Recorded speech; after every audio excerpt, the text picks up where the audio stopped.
Pessoal, vamos falar sobre o hack que aconteceu na Yandex, que é um buscador russo muito conhecido, muito usado lá na Rússia, é o mais usado na Rússia e, na verdade, em boa parte dos países de língua eslávica, né, que usam cirílico e coisa e tal, porque realmente é muito bom nessa linguagem. Vamos entender esse assunto. Essa notícia foi sugerida por Marcelo Guzmão e várias outras pessoas. Obrigado aí ao pessoal que sugeriu a notícia. Obrigado a você que está assistindo o nosso vídeo. Se você gosta do nosso conteúdo, por favor, deixe o seu like e se inscreva aqui no canal, né? Pois bem, o Yandex, isso aqui está escrito em Yandex em caracteres cirílicos, né? E aqui é a página principal deles. É um buscador como Google e coisa e tal.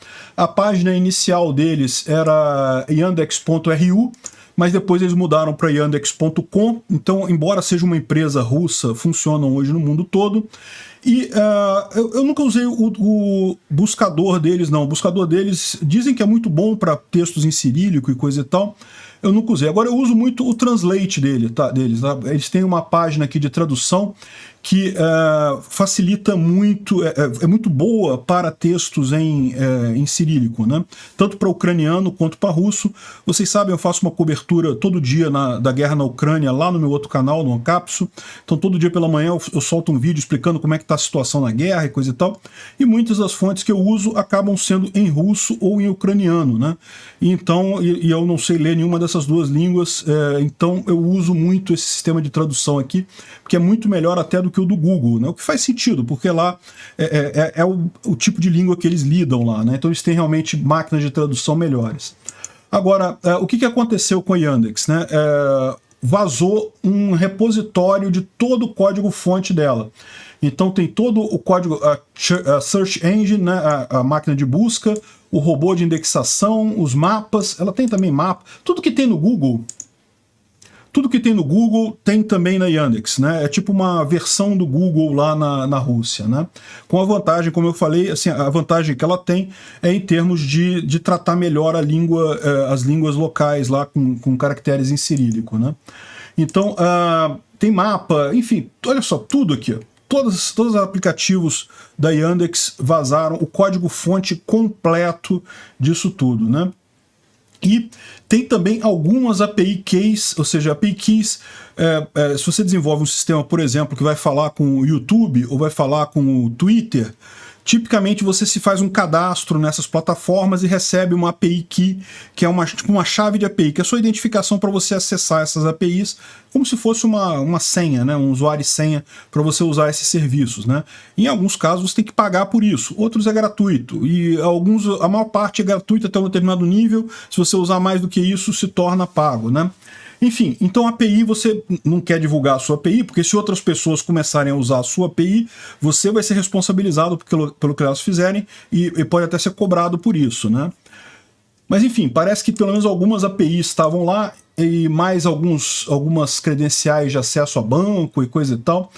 Bom, o Yandex, ele se pronunciou sobre isso, né? O que está escrito aqui é Yandex, aqui em cirílico, né?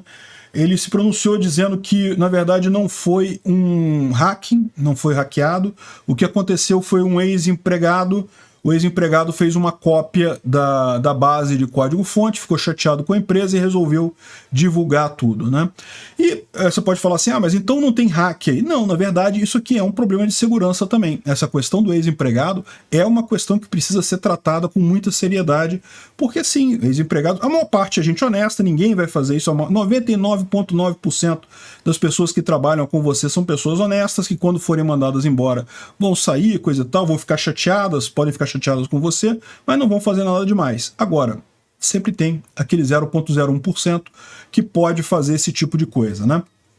E daí, aparentemente foi isso que aconteceu, algum antigo empregado disponibilizou todo o código-fonte. E aí você tem o problema. Como é que você evita isso numa empresa de desenvolvimento? Porque para pensar. O cara é desenvolvedor da empresa, ele tem que ter acesso ao código-fonte, não dá para você trabalhar no código-fonte sem ter acesso a esse código-fonte, né? Você precisa compilar as coisas e coisa e tal. E aí como é que você evita que o cara, quando ele ficar insatisfeito, quando ele for demitido, ele pegue o código-fonte e leve embora, né? Bom, tem algumas medidas para você mitigar isso daí, tá? Para você diminuir a probabilidade dele fazer alguma coisa, algum dano desse tipo. A primeira medida é justamente aquele processo de demissão que a gente já falou aqui, que já é comum na maior parte das empresas de tecnologia. Eu não sei se lá na Yandex eles fazem isso, mas o fato é, a pessoa quando ela é demitida, ela é chamada ao RH, o RH vai lá, fala com ela, você está demitido, e a pessoa é escoltada dali para fora da porta da empresa. Ela não pode nem voltar na mesa dela para pegar, mas deixei minha pasta lá, deixei não sei o que lá, meu lá. A segurança vai lá no computador da pessoa, vai pegar a pasta e vai levar para ela. Ela não pode mais voltar no computador dela. Já é assim na maior parte das empresas aqui no Brasil, as empresas que têm algum grau de preocupação com segurança da informação, né? Justamente por essa situação. A pessoa quando está chateada, quando ficou, caramba, fui demitido, a chance dele tentar pegar um CD que tenha lá, um HD que tenha o código-fonte ou tentar copiar alguma coisa é muito grande. Então, não pode mais nem ir na máquina dele. Só que o que acontece, né? Isso previne que o cara faça esse tipo de coisa depois que ele foi comunicado da decisão. Mas não é incomum, ainda mais com o que aconteceu agora com a pandemia e coisa e tal, que muitos desenvolvedores levem o código-fonte do que eles estão trabalhando para casa, para trabalhar em casa, e né, com a questão da pandemia, muita gente trabalhou em casa durante um grande tempo. Então, ou seja, no momento que o cara é demitido, ok, ele não pode mais ir na máquina dele do trabalho, mas ele pode ter o código lá na máquina dele de casa, e daí, pronto, é o mesmo problema, a mesma situação, né? Não tem o que impedir. Então, o ideal nesses casos é justamente o que o pessoal faz de limitar o acesso ao código-fonte. Você não tem como evitar que aquela pessoa que está trabalhando com código de tal produto, que ela tenha acesso ao código daquele produto. Ela tem que ter o acesso, senão ela não consegue fazer nada. Mas você consegue limitar. Repara que o cara tinha código-fonte de tudo.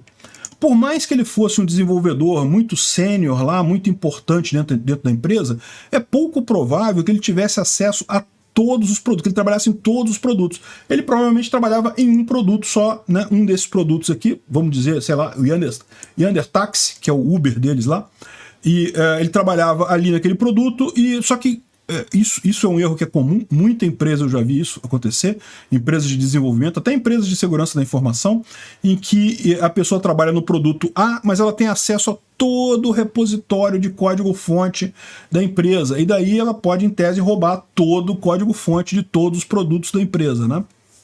Então, a outra medida que você faz para evitar esse tipo de coisa, ou pelo menos para mitigar o problema, é permitir que o empregado que o desenvolvedor só tenha acesso àquele código que ele está trabalhando naquele momento. Ele não tem porquê, se ele trabalha no Yander Taxi, ele ter acesso ao Yander Cloud, né? Então, corta fora isso daí, né?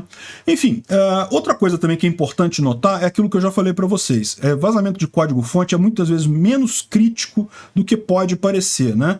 O que o pessoal vai fazer com esse código-fonte todo aí? Vai criar um outro Yandex? Né? Não tem muita lógica isso daí. Pode ser que alguém use para roubar algum segredo. A parte da tradução deles, que é muito boa, né? Pode ser que seja usado, mas o fato é que não é uma coisa assim tão importante, não é tão drástico quanto pode parecer. É sério sim, não estou dizendo que não é sério não, é sério, pode causar danos para a empresa, mas não é tão trágico assim, né? Enfim, mais um aviso aí sobre esse tipo de coisa. Ex-empregado insatisfeito é bem problemático mesmo.